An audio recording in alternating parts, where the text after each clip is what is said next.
यह है क्या है उनका मोटिव? माननीय अमित शाह जी जो भारत सरकार के गृह मंत्री हैं, उनका कार्यक्रम आया है। तो बहुत व्यस्तता हो गया था, सारे कार्यक्रम उनके दूसरे जगहों के रद्द हुए हैं। लेकिन सुनने में आया कि उन्होंने ये तय किया कि माँ सीता की धरती पर जरूर जाए और जहाँ जाए न जाए। इसलिए मैं उन्हें धन्यवाद देता हूँ कि माँ सीता के प्राकृतिक स्थली सीतामढ़ी वो आ रहे हैं। ये हमारे लिए विशेषता पूरे सीतामढ़ी के लिए है, लेकिन इसलिए कि मैं राष्ट्रीय जनतांत्रिक गठबंधन का उम्मीदवार हूँ सीतामढ़ी, और निश्चित रूप से मेरे लिए बहुत सौभाग्य की बात है।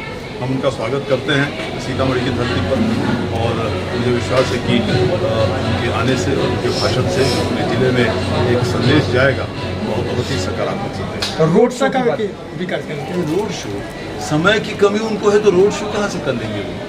वो उतरेंगे डुमरा फील्ड पर और यहाँ से बाई रोड जाएंगे। अगर उसको आप रोड शो मानते हैं तो कोई हर्जा नहीं।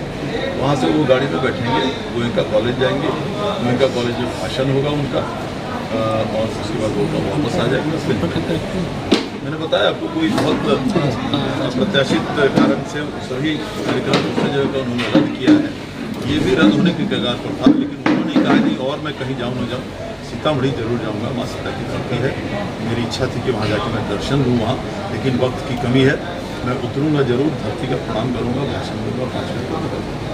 अभी जो बैकवर्ड फॉरवर्ड की बात आपके विरोधी कर रहे हैं, क्या उससे आपके चुनाव पर फर्क पड़ता है या फिर लोग आपके साथ हैं? फर्क पड़ेगा, मेरा वोट बहुत बढ़ गया, क्योंकि मैंने जितना बैकवर्डों में काम किया है उसके 1/4 नहीं, वो उसके 5% भी उन्होंने नहीं किया है। चुनौती मैं बार बार देता हूँ, गांधी मैदान में डिबेट हुई, दिखा दें उन्होंने क्या किया और देख लें मैंने क्या किया। जनता में इसकी और चर्चा आप मेरा सवाल है, आप और आई से लड़े विधानसभा जनता दल यू से, क्या फॉरवर्डों का वोट नहीं लिया?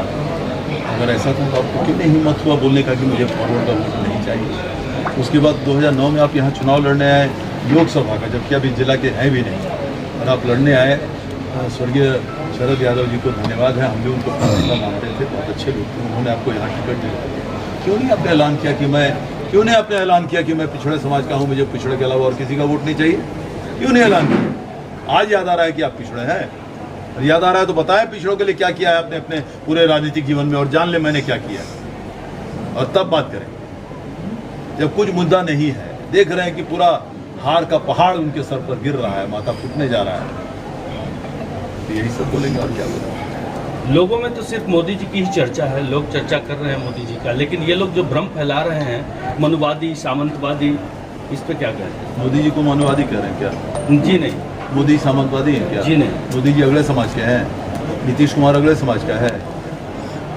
आपके लिए जो कुछ कहा जा रहा है क्या है? मेरे लिए कहा जा रहा है उससे क्या फालतू बात? अगर वो बोल रहा है तो आप अगर उनकी बात सुनना चाहते हो उन्हीं की बात सुनिए। सवाल ये है कि क्या संविधान में है, संविधान में आरक्षित सीट दिए हैं कि नहीं? हम लोग जो भी समाज के आदमी हम लोग का लड़ता है, हमारे तरफ से सभी समाज के लोग वोट देते हैं कि नहीं उनको? तो फिर जब कोई मुद्दा नहीं रहा दूसरा, इसका मतलब आपने यहाँ 5 साल आप लोकसभा में थे, आप बिहार सरकार में मंत्री थे, आप कुछ नहीं करा सके, तभी आप इस तरह से बात कर रहे हैं।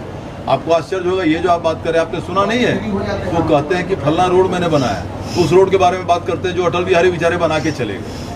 अब अगला इंटरव्यू आपको जब देंगे वो बताएंगे अरे कुतुब मीनार में नहीं बनवाया। सर अभी एक कार्यक्रम में आप महात्मा गांधी की तुलना नरेंद्र मोदी जी से कर रहे हैं। बिल्कुल मैं कर रहा था। मैंने कहा महात्मा गांधी जी ने इस देश को आज़ादी दिलाया, वो भी वैश्य धर्म के सज्जन थे और गुजरात के ही थे, लेकिन पूरा देश उन्हें बापू मानता है। मैं भी उन्हें बापू मानता हूँ और कहता हूँ। कहाँ चला गया बापू? कैसे देश उनको बापू मान रहा है? दिल से मान रहा है, जुबान पर नहीं। उनसे ज्यादा श्रद्धा किसके प्रति है हम लोग के हिंदुस्तानियों के मन में, आप बता दें। तो सीतामढ़ी का इतना अच्छा माहौल है, फिर भी दिग्भ्रमित किया जा रहा है। कौन दिग्भ्रमित हो रहा है? आप हो रहे हैं क्या? जी नहीं, जनता हो रही है। नहीं, कहाँ हो रही है? कहाँ हो रही है? आप आ जाइएगा फिर मेरे पास चुनाव के रिजल्ट आने के बाद, मैं जानूंगा आप दिग्भ्रमित हुए थे कि कौन हुआ था। सर पीसी उसी नहीं करते हैं क्या? सवाल पूछते तो सुना कीजिए, बाकी का खराब मत कीजिए। सर आप जीत जाएंगे, जवाब खत्म हुआ, हुंकारी बढ़ रहे हैं, कहानी थोड़ी सुन रहे हैं। करूंगा कि अगले चुनाव में आपका नॉमिनेशन रद्द है।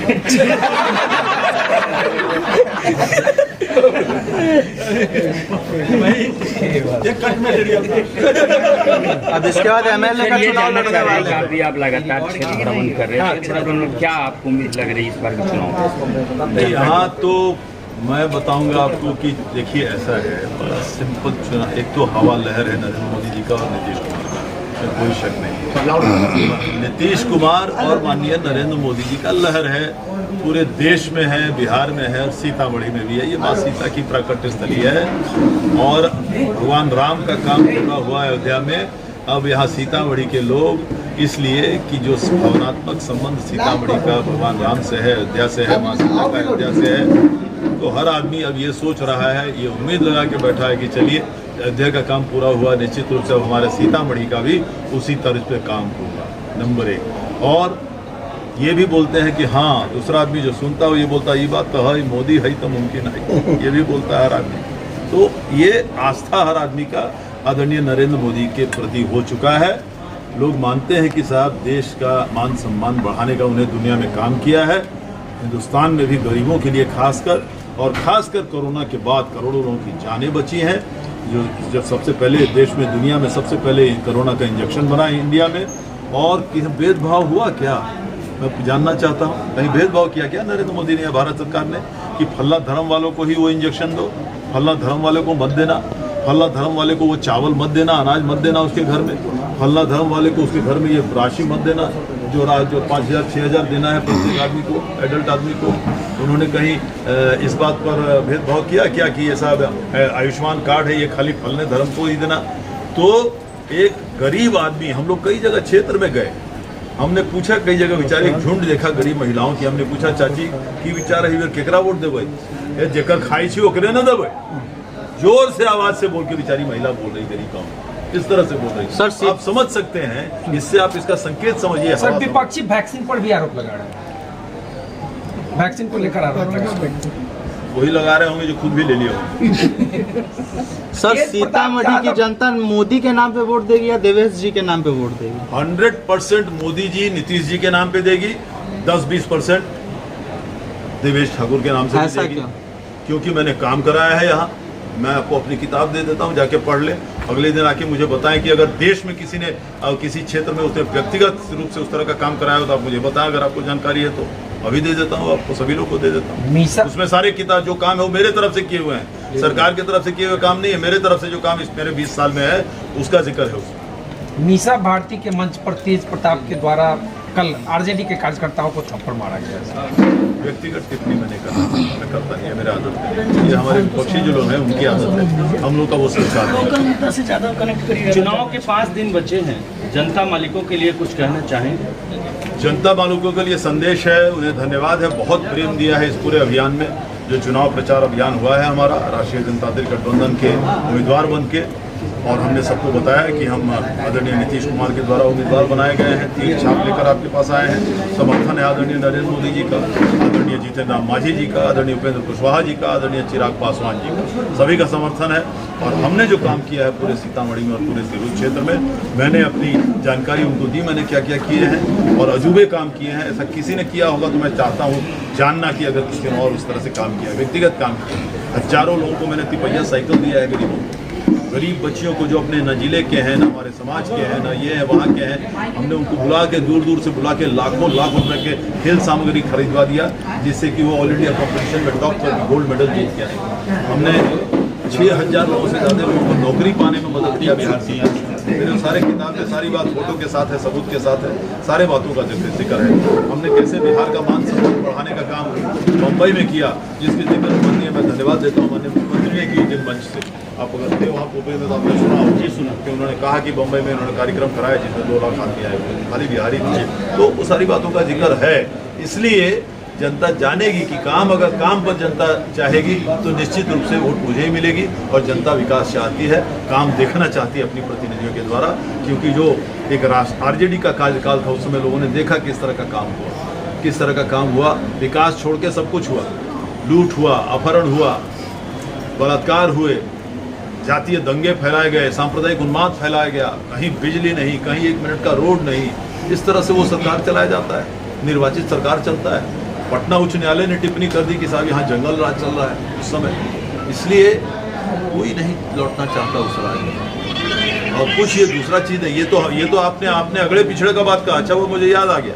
ये तो अब इस कदर ये गिर चुके हैं, ये कहने लगे हैं कि देवेश ठाकुर का अपराधियों से सांठगांठ, किसी अपराधी का नाम ले लेते हैं, कोई झा का नाम ले लेते हैं, कौन है मैं नहीं जानता, मेरा दुनिया में कोई अपराधी से आज तक नहीं। और ये मूर्ख आदमी इतना नहीं समझते हैं कि मैं यहाँ 22 साल से प्रतिनिधि हूँ, उससे 15 साल 20 साल पहले से यहाँ काम कर रहा हूँ। मेरे पिताजी पूरे यहाँ जो व्यावसायिक समाज है, जो मारवाड़ी समाज है, उनके गार्जियन हुआ करते थे, खाली एडवोकेट नहीं होते थे। आप किसी से बड़े परिवार से जाके पूछ लीजिए, मारवाड़ी समाज से, व्यवसायिक परिवार से, वैश्य परिवार से, सब उनको याद करता है तो उनको नमन करता है हमारे पिताजी को। 40 साल 50 साल 60 साल वो एडवोकेट के रूप में काम किए।